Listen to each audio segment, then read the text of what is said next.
One of my favorite places are the boundary waters of northern Minnesota.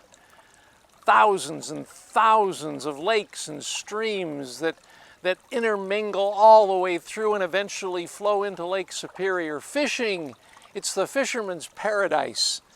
And I used to fish, but it was rare I caught a fish, but fishing was so easy that I still, even me, could catch fish.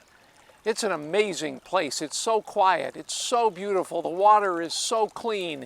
Everything about it is just pristine. You feel like you've gone back into creation. But the interesting thing about water is that it has to have a place that it's coming from and a place it's going to.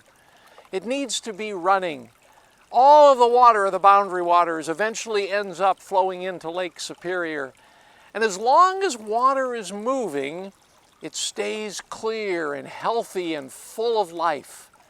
The Israelites were fully aware of that because in their land, on the north was the Sea of Galilee, which was a beautiful lake, freshwater lake with fishing everywhere. But at the other end of the Jordan River was the Dead Sea.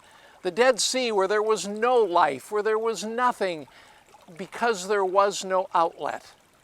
In the book of Jeremiah, the prophet, speaking to Israel so they would understand, said that God wanted his people to be living water. Now, they knew what that meant. Living water meant that it was flowing water. Living water meant that it was moving water, and anybody knew that moving water, living water is what you needed to find. Creeks, rivers, anywhere it's moving shows that it's probably healthy.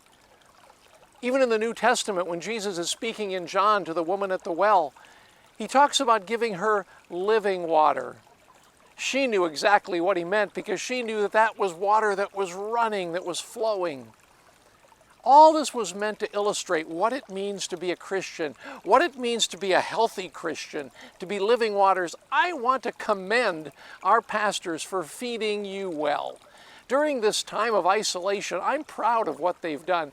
They've had to become videographers and producers overnight to be able to keep the gospel clear before you. And they've done a wonderful job of Sabbath schools and church services, prayer meetings, Bible studies.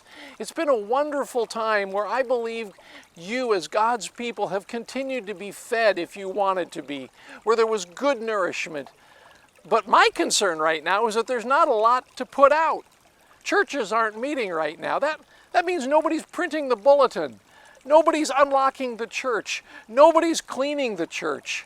Nobody's collecting the offering. Nobody's preparing Sabbath school lessons. Nobody's cooking food for potluck. No one is all the work that takes place just to have a church service. No one's doing it. That's not good. Now, I'm not saying we should begin meeting again immediately. We want to do that safely. But I am telling you, as God's people, we need to have ways of letting our faith work.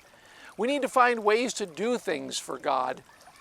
You know, it's interesting, a large body of water, even if it's only got a small outlet, is still healthy. Amazing what will happen with this. God calls us to be able to make a difference for good by doing what is right, by doing good things, by finding a way to work, even if our churches aren't meeting, to finding outlets for ourselves so that we don't become stagnant Christians, like stagnant water, that we don't become dead believers like the Dead Sea, that rather we can be a living body of water that is moving, that is receiving and is giving, that is taking in and is letting out. And as we do that, God will make an amazing difference in our lives. And so may you, as you live a life right now, even in this time of isolation, even in this time where we aren't attending church, may you find a way to give yourself something to do, something positive to do, something good to do, something that helps others, something that makes a difference, even if it seems very small. Don't become stagnant. Receive His Word, use it, share it, and God will bless. And so stay healthy, stay strong, keep the water flowing in your life. Let it come in and let it go out, because God will use us to make a difference for good. God bless you, and we'll see you soon.